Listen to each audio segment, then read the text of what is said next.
Hello guys, নমস্কার। সকলকে স্বাগত আমার এই ছোট্ট একটা ইউটিউব চ্যানেলে। আমি হচ্ছি তোমাদের প্রিয় ড্রিম গার্ল।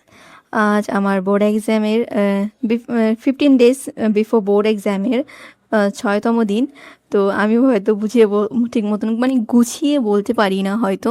তার জন্য আমি আমি রিয়েলি ভেরি সরি। ওকে, তো মর্নিং রুটিন স্টার্ট করছি। প্রথমে brush and Colgate visible white. Okay, এটার পর জাস্ট নিতে হবে আমাকে, মানে এটা এটা ব্রাশ করা মানে স্নান করা হয়ে গেছে। স্নান করার পর এখন জাস্ট একটু বিটরুট জুসটা নেব। ব্রাশ করা হয়ে গেছে, মানে খালি পেটে এমটি স্টমাকে beetroot juice is best for your gut health. Okay, so আমি আমার বিটরুট জুস নেওয়ার পর আর আমার কি আজ বাজারে যেতে হবে, অবভিয়াসলি অনেক দিন ধরে যাওয়া হচ্ছে না। তো তার আগে আমি আমার কিছু প্রসাধনীয় বা যেগুলো ইউজ করি রোজ সেগুলো ব্যবহার করছি। তার আগে আমি দেখিয়ে দিই আমার চুলের অবস্থা এইরকম। তো আমি ট্রাই করি এটাকে ভালো মতন কেয়ার করার, বাট কী করব, কলকাতায় যে হার্ড ওয়াটার, আর তার মধ্যে এই ঠান্ডার মধ্যে একটু লিপ বাম তো আছেই। অবভিয়াসলি লিপ বামটা এখন সত্যি বলছি অত্যাধিক জরুরি। অবভিয়াসলি বাজারে যাচ্ছি তো মানে আমার গায়ের পচা গন্ধ নিয়ে তো আর যাবো না। যেমন কুত্তা মারা গন্ধ আমার গা দিয়ে বের হয়, কী আর বলবো বলো। তো এটা ব্যবহার করার পর আমি এই যে এটা হচ্ছে আমার কি বলে body lotion. Body lotion, yes, নিভিয়ার বডি লোশন। হাত আর নেক দুটো জায়গায় মানে এই জায়গায় মেখে চলো যাওয়া যাক। তো এরপর এইটা হচ্ছে দিবেন, চুলটা ভালো মতন বেঁধে তারপর বাজারে যেতে হবে। নয়তো যেরকম অবস্থা হয়ে যাচ্ছে আমার চুলের, আর কিছুদিন পর হয়তো এটাও টিকবে না। আর হ্যাঁ, একটু রোদ উঠেছে, বাজারে অনেক লোক থাকে তো একটু গরমও লাগে। ওই ফেব্রুয়ারি মাস, মানে ফেব্রুয়ারির 7 তারিখ আজ, তবুও প্রচণ্ড গরম। 7 না 5-6 তারিখ, সরি। তো আমি বাজারে এসে গেছি, দেখতে পাচ্ছ। কাকুকে বলছি ওটা দাও সেটা দাও, কাকু দিয়ে দিচ্ছে। আমি বললাম ক্যারি ব্যাগে দিও না প্লিজ। তো আমি পেপার নিলাম, গাজর নিলাম, তো আরও অনেক কিছু আছে। কাকু আমাকে জাস্ট এখন লঙ্কা আর কিছু একটা পেঁপে দেবে, আর একটা আহ, আর কিছু মূলো দেবে, ব্যাস। তো ওগুলো নিয়ে আমি চলে এসেছি এই আন্টিটার কাছে। এই আন্টি 20 টাকায় মানে 1 গ্লাস দেয়, মানে আখের রস দেয়। হ্যাঁ, ওনার কাছে না একটু সস্তা, সিরিয়াসলি বলছি। আমি যত যত আঙ্কেলের কাছ থেকে খেয়েছি, আখের রস খেয়েছি, তার থেকে ওনার কাছে এই গ্লাসটা কিন্তু 20 টাকা নিয়েছে, তার মানে একটু সস্তাই হয়েছে। আর খেতেও কিন্তু ভালো ছিল। তো বাড়ি এসে আমি এখন ঠিক 12টা বাজে। রান্না করার আগে আমি 1 গ্লাস ছাতুর শরবত খাই রোজ, সেটা আজও খাচ্ছি, কারণ এটা আমার গাট হেলথের জন্য অবভিয়াসলি ভালো। আর এরপর আমার দিদির অবভিয়াসলি আমার দিদি অফিস যাবে, মানে ওর ডিউটি দিতে যাবে, দ্যাটস ওয়াই ওর জন্য আমি আমার টিফিন প্যাক করছি, মানে ওর জন্য টিফিন প্যাক করছি। কালকে দেখিয়েছিলাম যে ওর টিফিনটাতে একটু গন্ধ বেরোচ্ছিলো, মানে অনেকক্ষণ টিফিন রাখার জন্য টিফিন বক্সে একটা প্লাস্টিকের টিফিন বক্সগুলোতে একটা গন্ধ বের হয়। তো এটাকে আমি প্রায় 5 থেকে 6 মিনিট গরম জলে রেখে দিয়েছি, তারপর গিয়ে এটার গন্ধটা শেষ হয়েছে। নয়তো যা বিরক্তকর গন্ধ, বাপরে বাপ। আর আমার দিদিকে বলে বলেও আমি বলতে পারি না, মানে নড়াতে পারি না। অ্যাকচুয়ালি ওদের যে ক্লিনিক, ওখানে কিন্তু গরম জলের সেকশন আলাদা আছে, কিন্তু গরম জল দিয়ে কখনো একটু ধুয়ে রাখলেই তো হয়ে যায়। এত আলসামি আমি জীবনে দুটো দেখিনি। আচ্ছা, খেয়াল ছাড়ো। আমি ওর জন্য দিয়েছি ভাত, বেগুন ভাজা, পটল ভাজা, উচ্ছে ভাজা, আর 1 পিস মাছ। হ্যাঁ, মাছ রান্না করেছি আজ অনেক কষ্ট করে। আর এই যে 1 বাটি পায়েস। এই পায়েসটা এসছে হলো আমাদের ওই পাশের বাড়ির আন্টি, উনি ওনাদের বাড়িতে পুজো হয়েছে, ওর জন্য। তো তো আমি টিফিনটাকে প্যাক করে দিয়ে দিচ্ছি। আর টিফিনটা মানে আমার দিদির অনেক অনেক ফেভারিট। তার সাথে ওকে এই নেসক্যাফের বোতলের ভেতরে একটা মাউথ ফ্রেশনার আর একটা কফির পাউচ দিয়ে দিলাম, ব্যাস। এটাই ওর টিফিন। তো টিফিন বক্সটা আমি প্যাক করে দিয়েছি, ওকে দিয়ে আসি। তো এখন বাজে হচ্ছে ঠিক 1টা।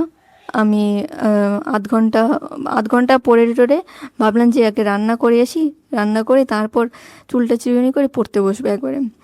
তো ঠিক আছে, আমি আমার চুলটা চিরুনি করছি, দেখতেই পাচ্ছ। আর চুলটা অনেক রাফ হয়ে গেছে, সিরিয়াসলি বলছি, অনেক রাফ। সো তো কী আর করবো বলো, রাফ রাফ চুলটা, আর তো কিছু করার নেই। তো ছাড়ো, এটাকে ক্ল্যাচার দিয়ে রেখে দিই। ক্ল্যাচার দিয়ে রাখলেই মানে আমার সুবিধা হয়, কখন অনেক সময় বেনি করলে অনেক অস্বস্তিকর পরিস্থিতি হয়ে যায়। তো ঠিক 2টো বাজে আমি রান্না করতে, মানে 1টা বাজে রান্না করতে এসেছি, 2টো বেজে গেছে রান্না করতে করতে। আর আমি রান্না করতে আসলেই বিদ্যুৎ চলে যায়, জানি না কেন। তো আমি কড়াই গরম করলাম, কড়াইতে আমি আদা কুচি, পেঁয়াজ কুচি দিয়ে দিলাম, আদা কুচি আর রসুন কুচি দিয়েছি। এবার অনেকগুলো টমেটো দিয়ে দিলাম। এবার এটাকে সটে করব মিনিমাম 10 থেকে 15 সেকেন্ড। এইবার আর পেঁয়াজ ক্যাপসিকাম দিয়ে এটাকে আরও 30 সেকেন্ড সটে করব। তো এটাকে হালকা হাই ফ্লেমে সটে করতে হবে, কিন্তু হালকা ফ্লেমটাও একটু পরে হবে।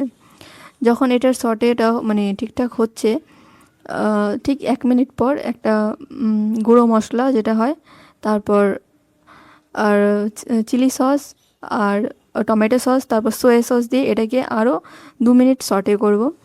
হাই ফ্লেমে সটে করতে হবে। তো হাই ফ্লেমে সটে করার পর এটাকে আমি ভালো মতো নাড়িয়ে চাড়িয়ে নিচ্ছি। এটার থেকে যখন জুসটা আলাদা হয়ে যাবে, মানে টমেটোর জুসটা যখন আলাদা হয়ে যাবে, তখন অল্প জল দিয়ে দেবো। অল্প বলতে, আর এই যে সেদ্ধ করা ইডলিগুলো আছে, এবার ইডলিগুলোকে আমি অবভিয়াসলি মিনি ইডলিগুলোকে দিয়ে দিলাম।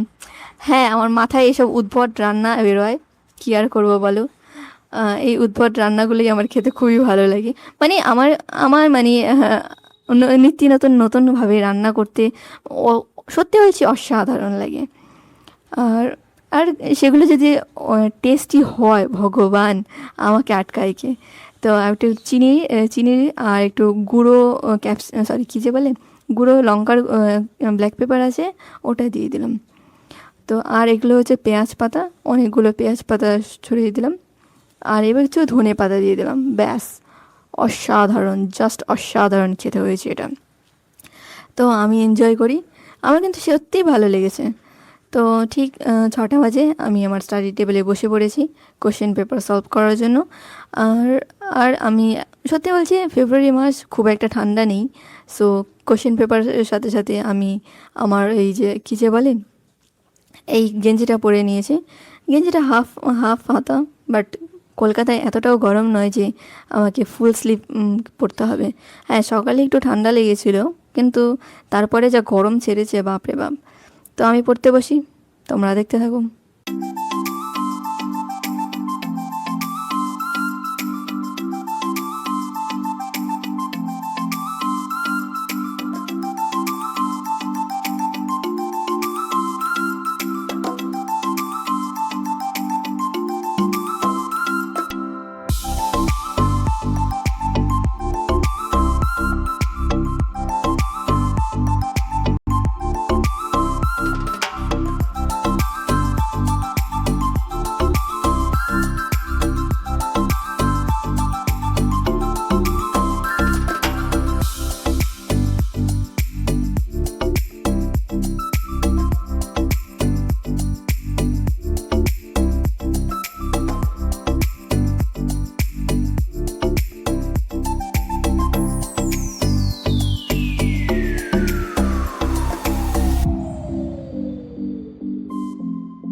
ঠিক 9টা 38-এ লাঞ্চ করার মানে ডিনারের আগে আমি আমার পুরো দেখে নিলাম, হার্টবিট ঠিক আছে, ফুটস্টেপ 10,744, পারফেক্ট।